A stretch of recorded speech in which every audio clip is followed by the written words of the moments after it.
Halo pendengar radio Suara Horor dimanapun Anda berada, bertemu lagi dengan suara saya, Alex Suhendra. Saya akan melanjutkan kisah yang terjadi di Kos Sablon. Ceritanya adalah seperti ini. Jadi kisah ini terjadi sebelum kejadian yang dialami oleh Hanaf. Ya. Waktu itu malam, aku lupa ya, hari Sabtu atau hari Minggu aku lupa. Yang jelas di situ di kosan Sablon tidak ada produksi, hari libur. Pokoknya kalau nggak Sabtu adalah Minggu, dan menyisakan cuman Suryana sendiri karena ya dia tinggal di sana juga. Dan aku main ke sana karena kosanku dekat ya, seperti yang teman-teman dengerin di edisi pertama. Kosanku sangat dekat dengan itu, dan waktu itu aku masih jomblo, jadi nggak ada kegiatan lain. Ya udah, aku main aja ke kosannya si Suryana, ke kosan Sablon, dan kami menyewa main PES. Waktu itu Suryana udah punya pacar, tapi waktu itu pacarnya tidak main ya, tidak datang ke Jogja karena pacarnya tidak di Jogja. Jadi kami memutuskan, oh ya, dan pacarnya sekarang udah jadi istrinya, dan mereka udah dikaruniai dua orang anak, alhamdulillah. Baik, kisahnya saya lanjutkan lagi. Jadi kami menyewa PES, kami bermain PES sampai jam 1 malam di ruang televisi. Ruang televisi adalah yang kejadian horor yang dialami oleh Hanaf itu ya. Di ruang televisi. Kami duduk di atas kasur yang apa ya, lesehan itu ya, kasur tipis lesehan itu, bukan kasur yang ada ranjangnya, tapi kasur yang menempel di lantai.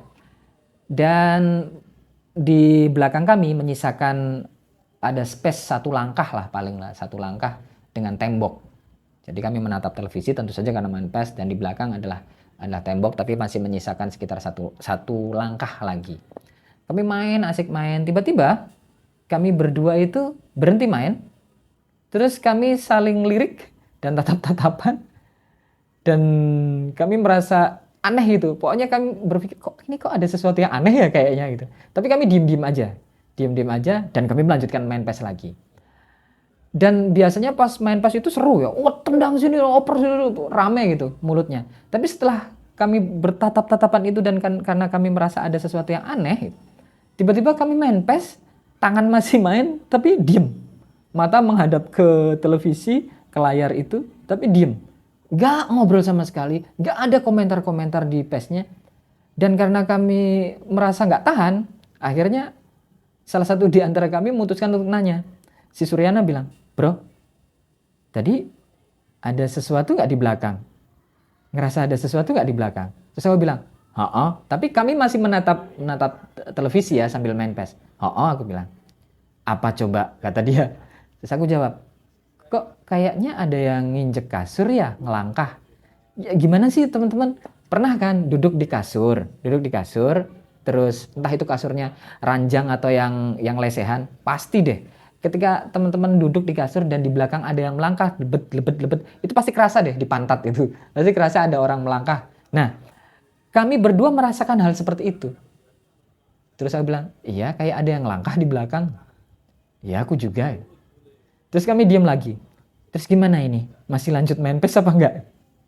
Ya lanjut aja deh gitu. Terus kami lanjut lagi, tapi enggak seramai sebelum-sebelumnya ya. Dan tiba-tiba kami memutuskan berhenti. Kita break dulu deh. Yuk gitu. Keluar dulu katanya. Oh iya, terus keluar. Kami tinggalin PES-nya, kami pause, terus kami ngerokok, diam gitu. Terus kami mencarikan suasana dengan bikin kopi, rokok, makan kacang, cemilan. Ini kita lanjut enggak lagi? Ya lanjut aja deh. Nah, belum selesai kami mau lanjut, itu masih mengumpulkan keberanian gitu. Tiba-tiba dari dalam kamar televisi itu ada suara ngkret, ngkret, ngkret. Itu aku nggak tahu ya, itu suara apa? Maksudnya itu bukan suara hewan, di situ juga nggak ada ranjang, kecuali yang suara seperti itu kami tahu itu bunyi kayu ya. Dan satu-satunya yang kayu di sana itu adalah ring cetakan sablon. Jadi kami mikir, itu suara apa ya? Terus kami ngelongok ke dalam semua. Pas kami ngelongok, suara itu diem, nggak ada suara lagi. Terus kami nongkrong lagi. Tadi suara apa ya bro? Nggak tahu. Ngkrek, bunyi lagi. Ngkrek, ngkrek. Terus gimana nih? Undang teman-teman aja deh gitu. Terus akhirnya kami memutuskan untuk mengundang teman-teman gabung main PES, dan setelah itu suasana cair lagi. Ya, itu ya, ya cerita sederhana yang bisa aku sampaikan untuk edisi saat ini, untuk episode kali ini. Nantikan terus cerita-cerita kami, mudah-mudahan kami bisa upload setiap hari. Kayaknya masih ada deh yang dari kosan sablon ini yang belum aku ceritakan. Mungkin kalau aku ingat aku akan ceritakan di episode berikutnya. Baik, saya Alex Wendra. Jangan lupa subscribe, like, share, dan bunyikan lonceng notifikasinya. Kalau mau komentar juga silahkan. Bagi yang mau kirim cerita horornya boleh nanti aku kasih linknya di deskripsi. Saya Alex Wendra undur diri. Sampai ketemu di episode berikutnya.